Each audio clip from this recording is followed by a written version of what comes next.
তো বাবু কইলে জনসাধারণের মুখ শুনবা তোমরা আগে তো সুস্থ হয়ে আসলো না ওখানে আমরার মাথা বেচা খাক অন্যরার মাথা বেচা খাক খাইতাছে খাক আমরা তো দল যে জিঙা না ইটা হইছে আমরা মনের কষ্ট নীতিটা ওই করতেছে না হইলে আমরা জিঙা না কেড়ে আমরা তো এত কষ্ট করছি আমরা তো জিঙাই তো আমার ফুলারে মারছ দিদই করছ আমি তো দল বাদ দিছি না দলের লাগে আমি ওখানে জান ফান দিয়া খাটাছি মানে বলতে পারি যে দলের নাম ভাঙ্গাইয়া তাই দুর্নীতি করে টাকা দিয়া বাড়িতে বিল্ডিং তুলতেছে করতেছে না হইলে এটা করতে আইতাছে আমরা তো দলের কোনো বিরোধী না বিরোধী তার লগে তে ওই আমরা যন্ত্রণা দিতেছে নইলে আমরা ফুলাফানের কিছু অনেক করে আমরা তো ফাটির লেগে খাটছি জীবন দিয়া। তবে কি টাকার বিনিময়ে চাকরি বিক্রি করছে করছে একটা মানুষের মুখ শুনি মানুষের কইতাছে। আপনার নাম? আমার নাম সুক্তবালা দাস। আপনিও কি চাকরির জন্য গেছিলেন?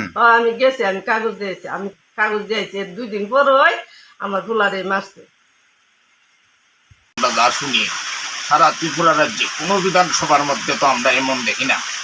আমরা বিধানসভাটার মধ্যে কিতাব শুরু হয়েছে এটা আমরা এখানে খালি একজন লোকের নাম এই লোকটাই সব কিছু যা ওয়া লাভ দেয় এটা মানুষের তো কোনো কিছু উপকার করার ধারে কাছেও নাই।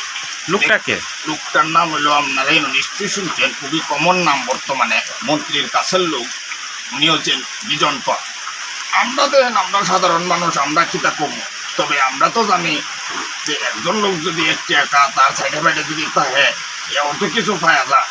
আমরা এখানে রাজ্য নেতৃত্বরা বইয়ে কিতা করতেছে এটা তো আমরা জানা নাই। তারা কি আসলে কি তারাও কি বন্ডক টন্ডক পানি এটা তো আমরা জানি না।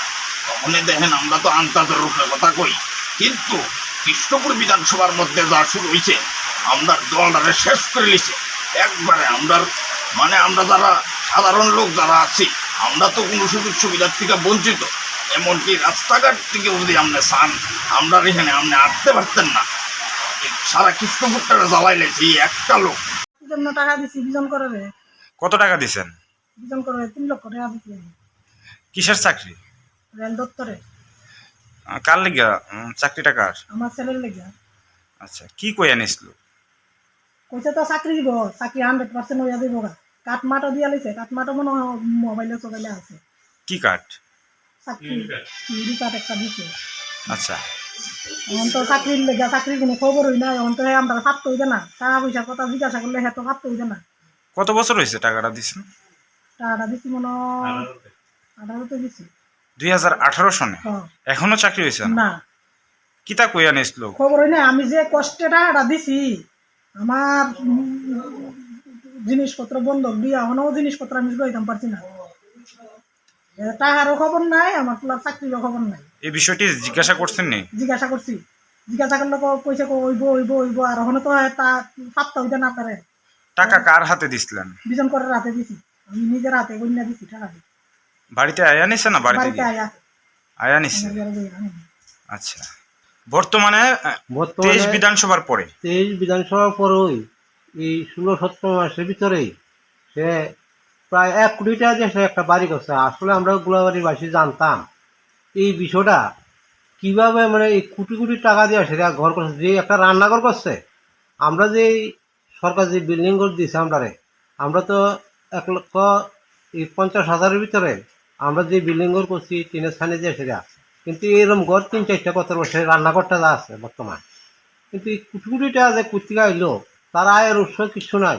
কিন্তু এটার লোক যুক্ত আছে সে এই ড্রাগস বেচে এবং মদের যে কারখানা যত এটির থেকে মানে হাতটা খায় এবং জুয়া খেলার থেকে খায়। গরু গাড়ির বিনিতে আটকে সেটা এই হাজার টাকা গরু গাড়ির মানুষের থেকে টাকা হয়েছে। এরপরে যে রেলওয়ে দপ্তর থেকে 2 লক্ষ, 2.5 লক্ষ, 3 লক্ষ টাকা করে লইছে। সাধারণ মানুষ থেকে অনেক মানুষ থেকে এইভাবে টাকা পয়সা নিয়ে সেই এই বাড়ি ঘর করতেছে। আর এই মানুষের লালন খালি আজকে না কালকা এইভাবে মানে চাকরি দিব করে ঘুরায়। কিন্তু আসলে তার তো আয়ের উৎস কিছু নাই। আগে যে সময় সে রাজনীতি করছে তখন মানুষের দোকান বাটে যে খাইছে, দোকান থেকে 2 কেজি চাল নিলে 2 কেজি চাল পয়সা সঠিকভাবে দিতেছে না। আর আজকে কোটি কোটি টাকা দিয়েছে বাড়ি করে একটা রান্নাঘর। আমরা মতন গরিব মানুষ 4-5টা ঘর করতে হবে, রান্নাঘরটা গিয়ে যদি আমরা দেখেন আর কি। কারণ এই পরিস্থিতিতে মানুষ চায় এই গুড়াবাড়ি এবং কৃষ্ণপুর এলাকায় আমাদের মন্ত্রী শ্রী বিকাশ দেববর্মা ওনারা গুমরাইকা ওনার নাম বেচে কিন্তু এই বিজনকর এই ধরনের ঘটনাগুলো করছে। তো আমরা চাই এবং মন্ত্রীর কাছেও আমরা আবেদন থাকবো, ওনার নাম বেচেছে এই মদ, এই ড্রাগস, এই সে জুয়া খেলা, গরু গাড়ির টাকা আটকে খাওয়া, এইগুলি উনি যাতে বদ্ধ করে, কারণ ওনার নাম বেচে কিন্তু সে এই কাজগুলি করতে আসছে। তো আমার আবেদন থাকবো মন্ত্রীর কাছে। তবে কি বলা চলে যে মুখ্যমন্ত্রী স্বচ্ছ প্রশাসনরে এক প্রকার চ্যালেঞ্জ জানিয়ে দুর্নীতির আতুর ঘরে পরিণত করছে কৃষ্ণপুরটারে বিজনকর? এটা পরিষ্কার, এটা আতুরগর করছে মানে কৃষ্ণপুরের তো পরিস্থিতি তো মানে ভয়াবহ দাঁড়ায় গেছে এখন। এই খবরের মাধ্যমে দোকানপাটে যখন যায় এই হাজার হাজার মানুষ দোকানপাটে বয়, দোকানপাটে খালি কৃষ্ণপুর সম্বন্ধেই এক বিজনকর, খালি বিকাশ দেববর্মারে বিক্রি করিয়া সে নাম বেচা, মানে সাধারণ মানুষ এক প্রকার খুবই ফুসছে, খুবই মানে পুরা কৃষ্ণপুর লইয়া লাইছে। বিকাশ দেববর্মার হাত ধরে বিকাশ দেববর্মা হাত ধরবো কে করে? বিকাশ দেববর্মা তো নিচে খুব কালাঙ্কারি করে রয়েছে। এটা আমার বিষয়, আমার করার বিষয় না। মানুষ দেখতেছে, এই এলাকার লোক, এই ত্রিপুরা রাজ্যের লোক দেখতেছে তো তাদের যে কি পরিস্থিতি আছে এখন। তাদের বাড়ির বাউন্ডারি কাজের থেকে ধরে মানুষ খুব বুক করবে। আগামী দিন খুব আগের দিন ভালো যে আয় না, খুব খারাপ হইতেছে। 29 কৃষ্ণপুর আমি মুখ্যমন্ত্রীর দ্বারা এই বার্তাটা দিতাম চাই, আমার মাননীয় মুখ্যমন্ত্রী মানিক শাহ এটা ইমিডিয়েটলি সঠিক যদি নির্ণয় না করে এই কৃষ্ণপুরের সম্বন্ধে আগামী দিন খুব খারাপ বস্তু হয়ে দাঁড়াবে। এখন আমি এইটাই চাই, সারা কৃষ্ণপুরের মানুষ, আমাদের অনেক মানুষ আমাদের ফোন করছে, বিজনকর বিকাশ দেববর্মা যদি ইমিডিয়েটলি এই রাজনীতিক থেকে যদি না ছড়া যাওয়া হয় আগামী দিন কৃষ্ণপুর খুব ভয় অবস্থা।